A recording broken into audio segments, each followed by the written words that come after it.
Hey folks, I'm Tom. And I'm Vince. Welcome to Friday Night Beers, a show where two guys who know too much about pop culture and not enough about beer try some beers and explain them in a way that you may understand. But that you probably won't, and it'll only make sense to us. Either way, we hope you're entertained. You're going to be very entertained today because not only do you have myself and Vince, we have a very special guest, first time on the show.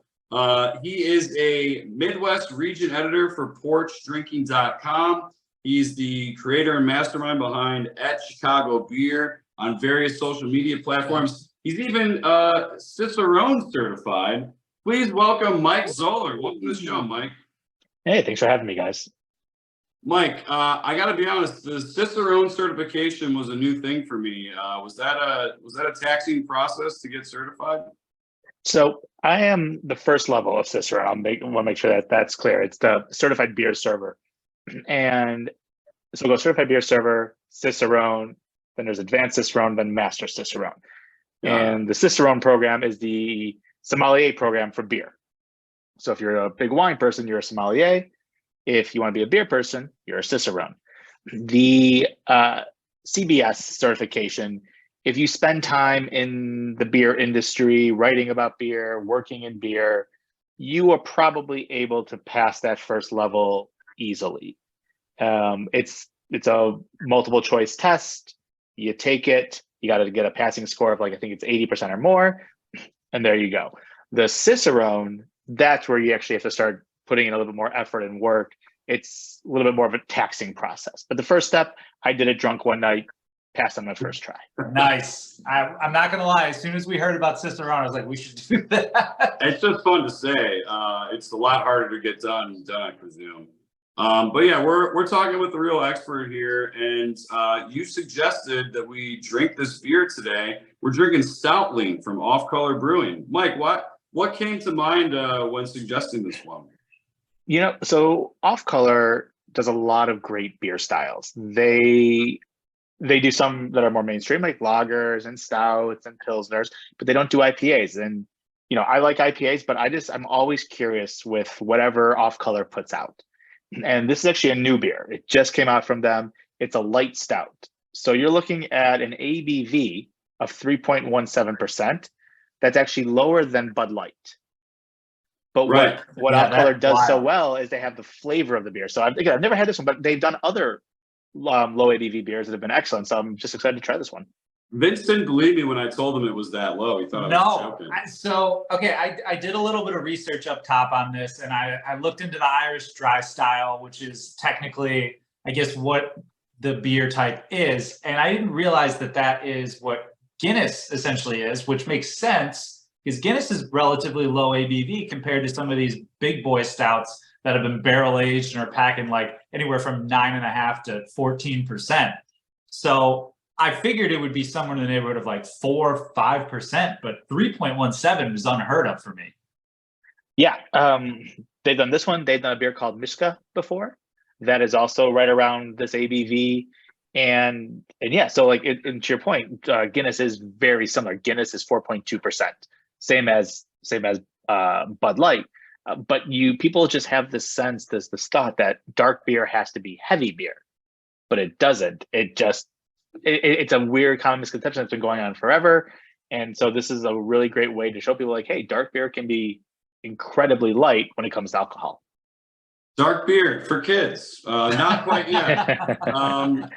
Mike, I'm curious to get your take on this. So the description from Off Color's website reads as follows. Stoutling offers all of the character of a classic Irish dry style stout with less alcohol. We covered that.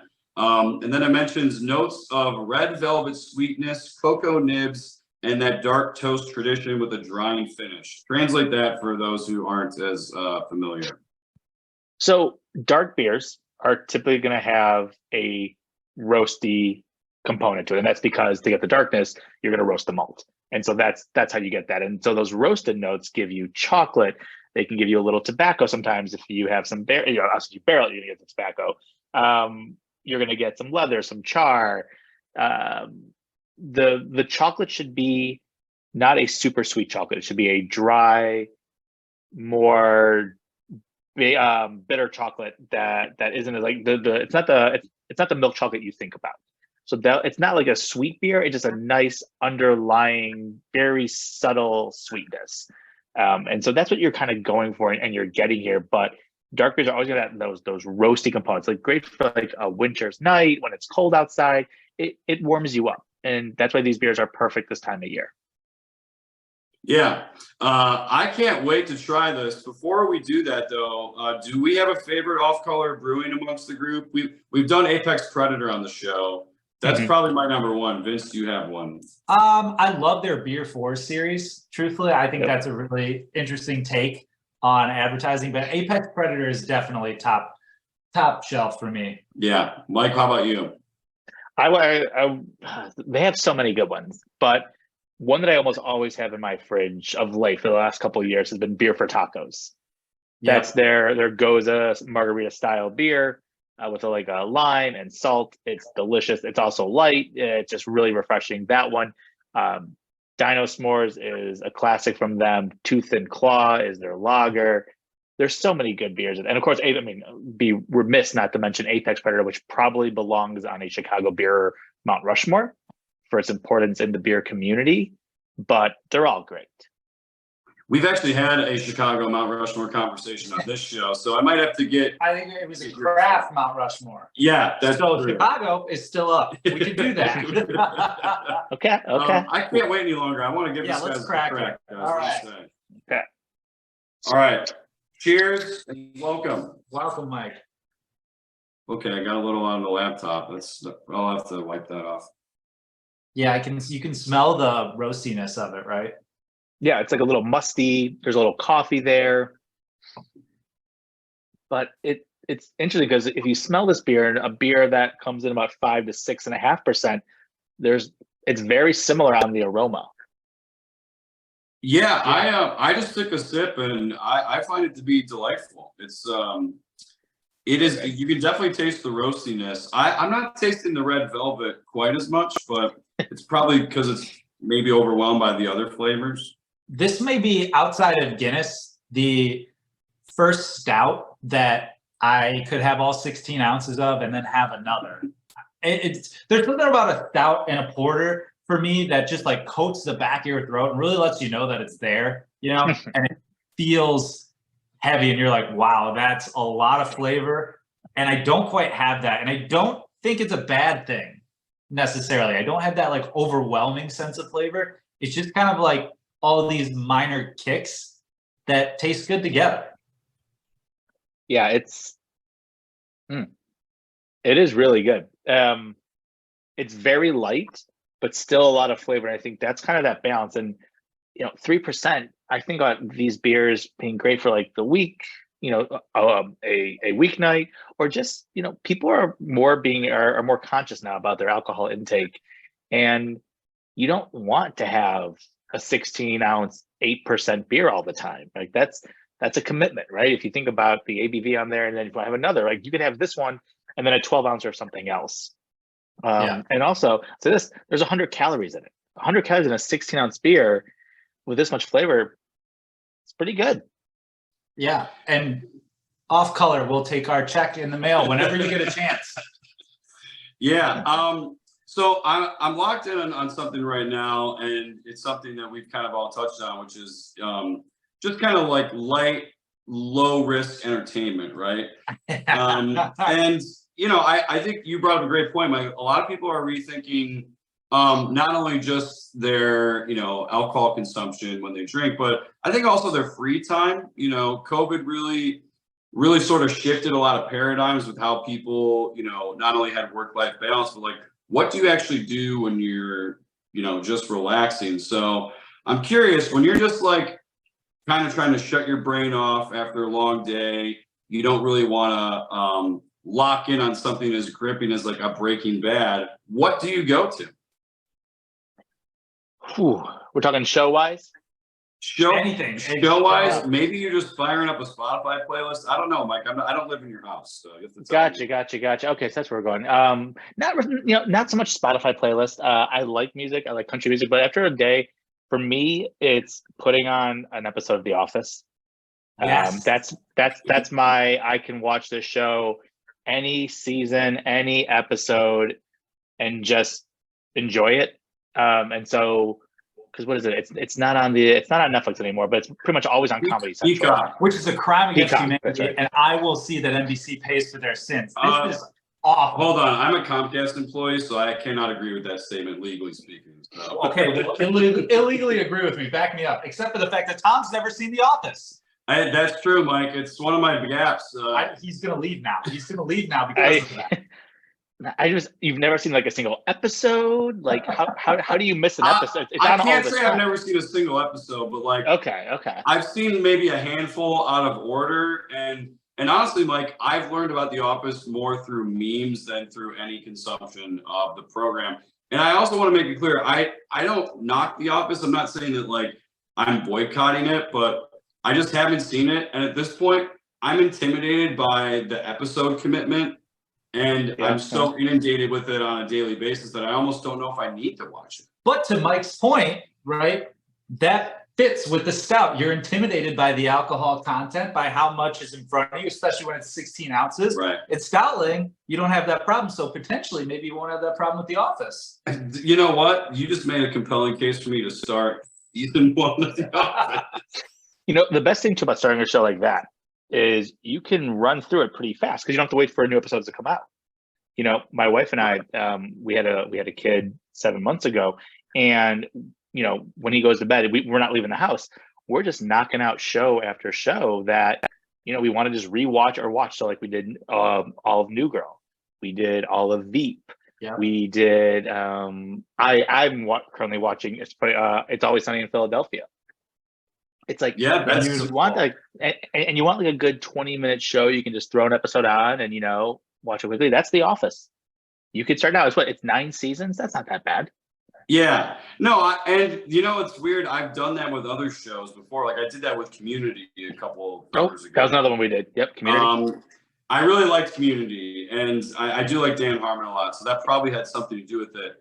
My one for this is actually pretty similar. I'm an Arrested Development guy, and the thing about that is that it's only 3 seasons that are worth watching. So like I can burn through that quickly, and I'll just put on like an out of order episode. And that's pretty much the only reason that I'm still mooching off Netflix, to be honest. So that helps too. Well, it's pretty interesting because you mentioned that there are 3 seasons worth watching of Arrested Development. At what point, Mike, in your opinion, is The Office, when does it lose steam? Or does it? Personally, so many people will say after Steve Carell leaves, it loses steam. And I could see their point. I just enjoyed the storyline afterwards that I thought it was still good. Was it the same? No. But it was still an enjoyable show. But if you were so hung up on Steve Carell's character, I could see why you'd be like, I'm out. But the writing was still very good for those last, I think, 3, 7, 8, 9. I think the 3 seasons he wasn't in it.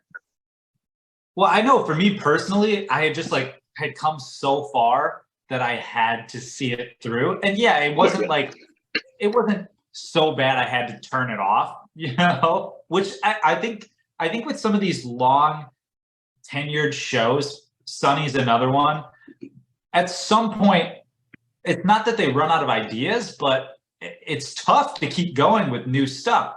And so you start to maybe recycle some storylines. I think The Office did that in a very good way towards the end. I think the way that they capped everything off was nice, maybe a little bit cheesy, but like across the board, you have to make a decision on a lot of these where you're done, right? And a lot of times I know that I've watched certain shows and I've been like, God, I don't want to keep watching this, but I know I'm going to hate myself if I don't watch the last season. And that's a feeling that I think we've all had when we buy, you buy too much of a beer, right? Which is really, really easy to do with a stout. And I'm very shocked to say I had that experience because I picked these up, and I won't lie, Mike, I was like, who is this guy? He's going to make me drink 6 stouts, 6 16-ounce stouts, because I didn't actually look at the percentage. I just made assumptions. But this is, having had it now, I can absolutely see how you run through 16 ounces of Oh yeah, this. Yeah, you could drink 2 super. or 3 of these easily. For me, Easily. I would like to take it to country music for a hot second. And I can already, I might make your eyes roll on this because it's technically not country anymore, but this is like a Taylor Swift song for me. There he is. Here we go. There he is. That's about as deep into country as I get. And it's honestly, she's completely moved out of it at this point. Oh yeah. There's like, as far if you're listening to some of her earlier stuff, it's not offensive. It's not like some of the lyrics are good, the beats are solid. It's just like it's good workmanship is the best way I can describe it, you know? You know, I don't hate it. I full disclosure, I'm not a fan of country music, but I will say, like, if I'm gonna be somewhat nostalgic for country music, to me, this is Florida Georgia line, where like you're at a tailgate, it's college football Saturday, you're with some buddies, and you're just guzzling easy to drink beers. Like, this is probably the only stout you could drink in Columbia, Missouri on a Saturday in September, and I wouldn't hate it, and I wouldn't hate hearing a little bit of Georgia line for a couple of songs. Yeah, I think if you were to bring this beer to a country concert, and I love the mega country concerts that come to Soldier Field that are like 6 hours long with 5 artists, you know, people would be looking at you so weird because these are in the summertime, right? They're July, June, and you know, you see a darker, and at those concerts, it's Budweiser and Bud Light. Like people are just like double fisting those big cans because you don't want it to get up and go back and forth. And like people would see you carrying like a dark beer and they'd be like, whoa, like that doesn't fit the vibe. But this is actually a good summertime beer. It's light enough that you could just enjoy it. And actually, Mike, you beat us to the punch. We're gonna pour this into the glass. Take a look. I should have done that. I should have prompted you guys, but we're all doing it. So what I've done here is arguably an awful pour, but there is some TikTok content and some meme content going around that the correct way to pour a beer is to foam it up like that. Where do you stand on that? Is that true? That is true. That is true. The foam that you are getting is actually, one, it's going to make you less bloated. So there's a very popular video out, and I forget who put it out. It's some influencer, but in the drinking space. And he takes a napkin, he wads it up, and he puts it into he kind of shoves it into the drink that was poured how everyone thinks you should pour, right? With no head and like that. And when he does that, it explodes out of the glass. Then he pours it with a good amount of foam. Does the same thing with the napkin. It doesn't explode. When you're pouring that beer, you're letting kind of the bubbles and the carbonation escape a little bit and let that open up. You're also getting a better aroma on the beer. And because we eat and drink so much with our nose, and you know, with that, you're actually getting a better flavor. And so that is actually the best way to do it. Now, the reason we don't do it today, and why the reason restaurants don't do it and bars don't do it, is it takes longer to pour because you have to wait for it to go down. And restaurants, bars, they don't want to do that. They're all about high turnover, right? Get this drink out, next one out. So we don't do that. But beer bars, really good beer bars, will do slow pours. They'll pour it. It'll take a couple of minutes to pour the beer, but it's a better pour. I've never thought about this, and my mind just exploded. That's incredible. Like the napkin. And you know what's funny about what you just said? Like most places when you order Guinness, that's the longest pour you'll have for like a standard beer. So I know part of that is because of the way Guinness is, you know, poured it out, but that's crazy. Speaking of TikTok, Mike, you've got quite a following on there. I think you're the #1 Chicago beer influencer in that space. When did you start posting silly videos on there? You know, time blends together now after the pandemic, before the pandemic. It started during the pandemic. It started during lockdown. You know, when you're stuck at home, you just start making videos, and it kept, you know, probably my wife was like, thank God he's downstairs doing something else besides annoying me. So I'd say at least a couple of years. It's probably about 2 years. Yeah, let's go 2 years. That sounds about right. Nice. Yeah, that's when I started doing them as well. Just that boredom, you got to get this out of your system. you know, we have a close friend of the pod who's had a couple of videos go viral, including Vince. Vince was in one that had 1 million views recently. Yeah, it has not done a whole lot for her following, but you know, it's intoxicating. It got to the point where, you know, she informed me that we were at 50,000. I was like, okay, I'll start paying attention to this now. Where are we at? Like every 10 minutes, I was like a kid. Are we there yet? I was like, are we there yet? Like, where are we at? Are we at 100,000? We're at 120,000. It is addicting, you know. Even now, I've had a bunch go pretty viral, but it's still fun to watch. Like, I don't know how they like. There's something with the algorithm because like sometimes the video like blows like, oh, that one's doing really well. Never would have thought that. And other times, like I think this video is really funny, and then nothing happens. But when you have one take off, and you know when it takes off, it is kind of fun to check in on it. You know, you go to bed, you wonder like, oh, how many did it get? And it's interesting though because because you get 1 million views doesn't mean you get a big following. I've learned that there can be a correlation, but there doesn't have to be a correlation. It could just be people find it funny, watch it, but they don't follow you. So yeah, it's just kind of how it goes. And TikTok is still developing as a social media app. There's still so much it can do, but we're seeing it just become so adopted in way of life. It's a search engine now. It's best practices, it's tips, it's travel, it's food. It's a lot of food in Chicago. Like 90% of it seems to be food in Chicago. But it is a fun app for sure.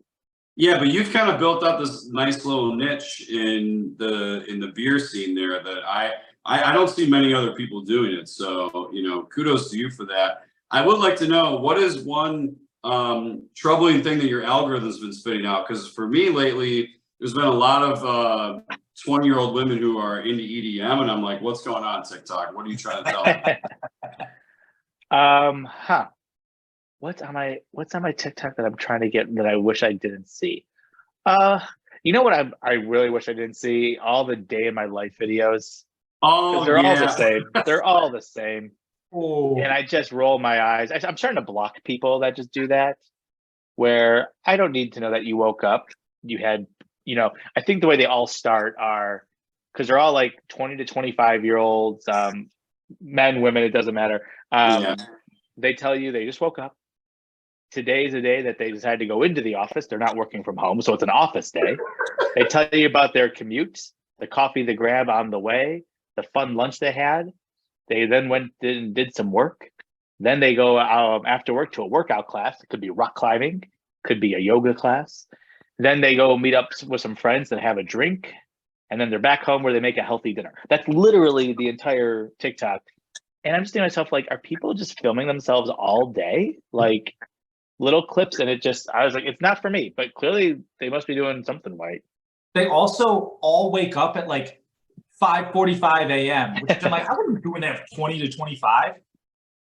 I mean, there's just no way. The second my first day in the office, I showed up at like 8:15. I did that for a week, and I realized that everybody else showed up at 9, and I was like, all right, I'm not doing this anymore. Like, the fact that you're up at 6:15, and I know that you are an early riser. I am, John, yes. but like as a 20 to 25-year-old, you're like a full mature adult. Right. I also, you know, I'm sure, Mike, you're waking up pretty early as well. But yeah, what you're talking about is this like blended Gen Z, youngest millennial generation that thinks that like, oh, literally every second of my day is interesting content. And that's just not how like I was raised, you know, like I didn't think like You earn your views. Yeah, you had to go and watch old Greg on the original YouTube. Dude, I didn't see the host of Great Video, or one of the hosts on Great British Baking Show. You're kidding. He's I still swear to going. God, I swear to God. Have you ever watched this Great British Baking Show, Mike? Oh yeah, absolutely.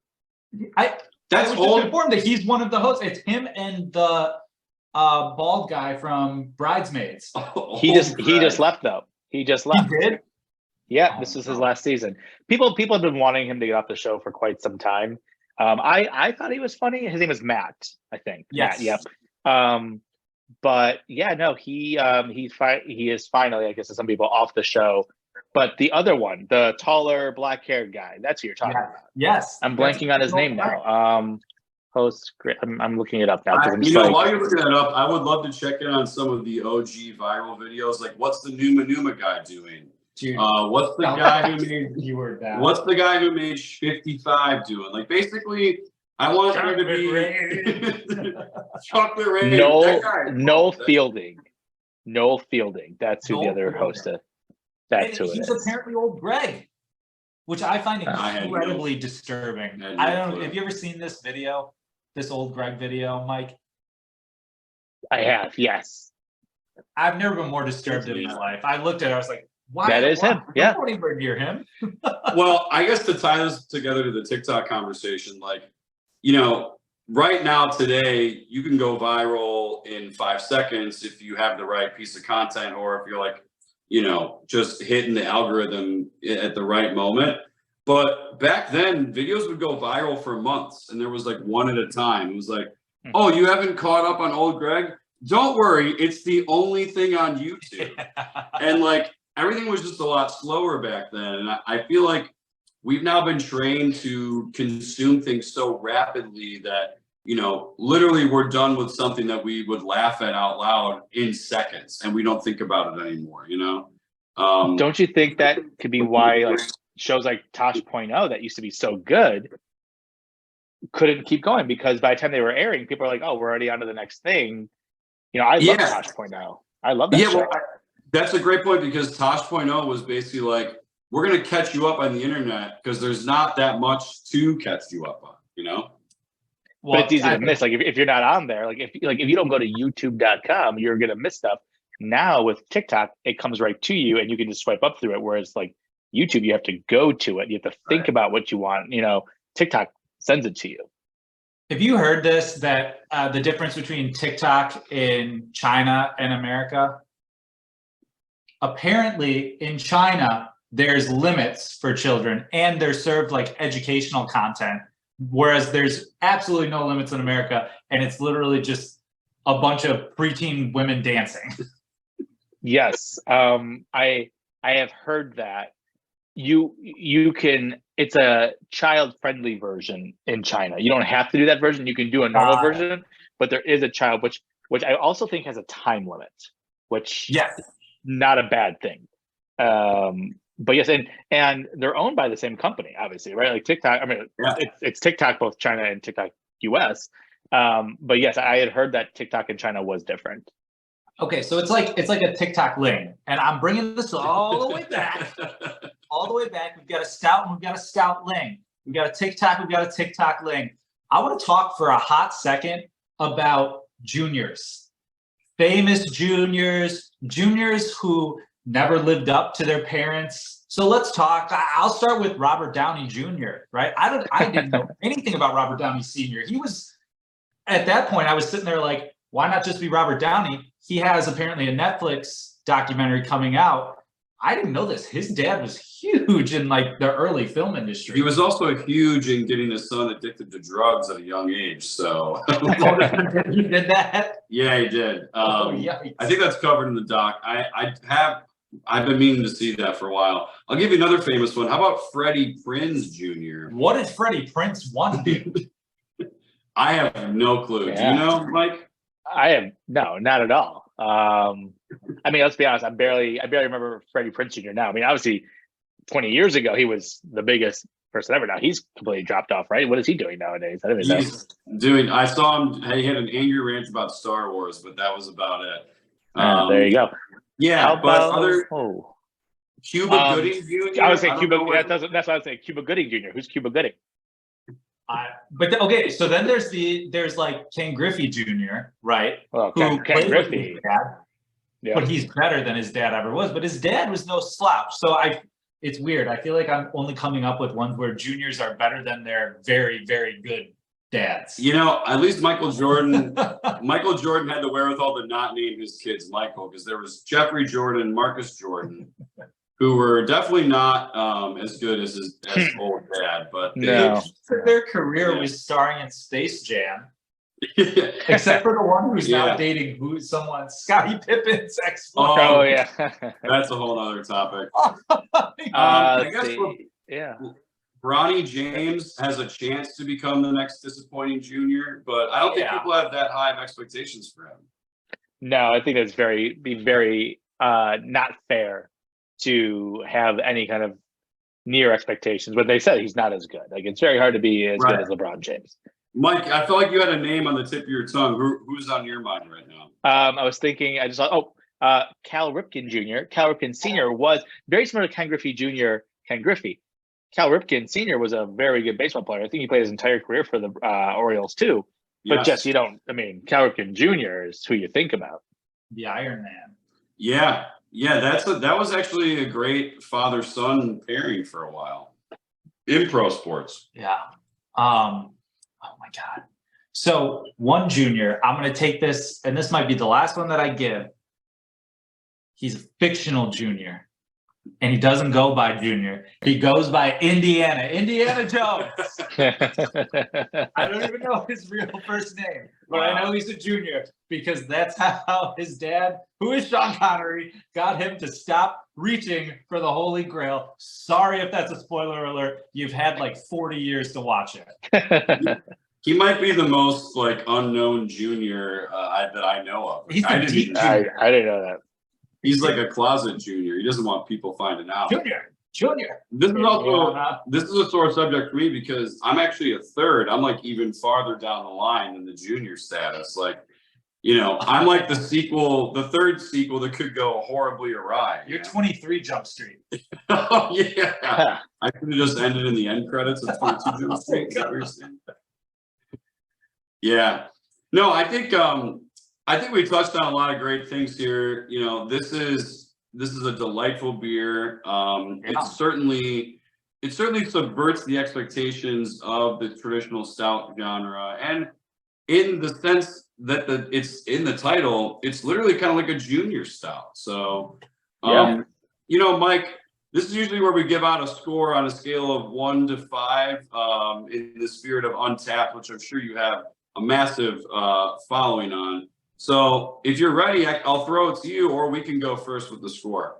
Well, one little twist. When you say it, it's not 1 out of 5. It's 1 mic out of 5 mics. Ooh. It's the only requirement. We actually rated out of 5 Toms for myself and out of Vince's. So it's very conceited, but we like it. Yeah. Can I first just admit I don't check anything into Untapped? What? Get out. I'm shocked to hear that. I don't even think I have the app downloaded anymore. I know. Wow. Did you quit Untapped, or is it Pro Yeah. Tap? Yeah, it's nothing against the app. I think when you let everyone rate a beer, the ratings don't mean anything.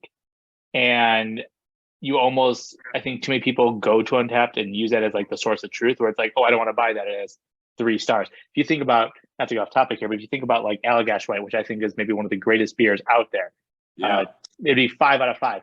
It has a rating of 3.5, because Untapped right now, all they want are barrel-aged stouts and hazy IPAs and fruited sours. If it's easy to get, it doesn't have a high ranking.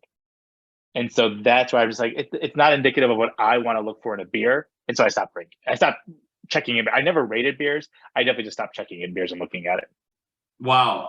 Well, that's really interesting to hear. And also, I gave Allagash White a 5 on the show. So I just want to go on the record that I think that's a flawless beer. Yeah, I did not give it a 5. But he didn't give it a 3.5. No, it's a good beer. It's a classic. Yeah. Yeah. But people on that app only very specific hype styles of beer. So that's just my 2 cents on the Untapped app. But do you want me to give you my ranking on this one? I'm ready. Yeah. Let's hear it. I think this is a solid 4 mic. Wow. You read my mind, Mike. I'm giving this a 4 out of 5 Toms. I really like it. I wish I was having several more after this, but that's just not possible right now. I think in general, you kind of said it best at the top. This is a great weeknight. I just want to chill and have a beer and watch The Office kind of beer. Oh my God. Yeah. That's recorded. If you want to watch The Office. Yeah. Yeah. Back up, boys, because I think that this is a solid 4.25 out of 5 Vinces. Oh. And I'm going to throw it. It's not just because you guys said 4s and occupied the 4 slot. No, the way that I'm viewing this is almost weirdly a more flavorful Guinness. And I don't remember what I gave Guinness, but because it was on St. Patrick's Day last year, I'm sure it was higher than I should have given it. But I can't imagine that I went too much higher than 4.25, and I can't put this any lower. If anything, I think it's a little bit better. It's more tasty. Yeah, I think it's very similar in a good way. Yeah. Yeah, I think this is great. And Mike, we got to thank you for not only being on the show, but for suggesting this for us to drink. I'm going to be checking this out. Is there anything you want to plug for the listeners across your wide array of platforms in the Chicago beer scene? No, I don't have anything to plug. I'm just a guy who has a couple of social accounts, who likes to make some videos, and is probably way too invested in them, but nothing to plug. You are exactly in the demo for this program. So that's why we had you on the show. And thank you for joining us. If you want to listen to some more episodes from Friday Night Beers, subscribe, rate, and review us on Apple, Spotify, wherever you get your podcasts. Give us a follow on social media. We're on Instagram at friday.night.beers and on Twitter at the very confusing name of FNB_pod, because a lot of people stole. We took too long to get on Twitter. We're taking too long to get on TikTok. That was maybe a little bit of intelligence gathering when we were asking you about it. Who knows? Yeah, we got to get on there soon. But Mike, thanks a lot for joining us. It was a pleasure having you. Absolutely. Thank you both for having me. Hey. Until next time, though, I'm Tom. I'm Vince. This has been Friday Night Beers, where we have clear eyes, full cans, must booze. See you next time.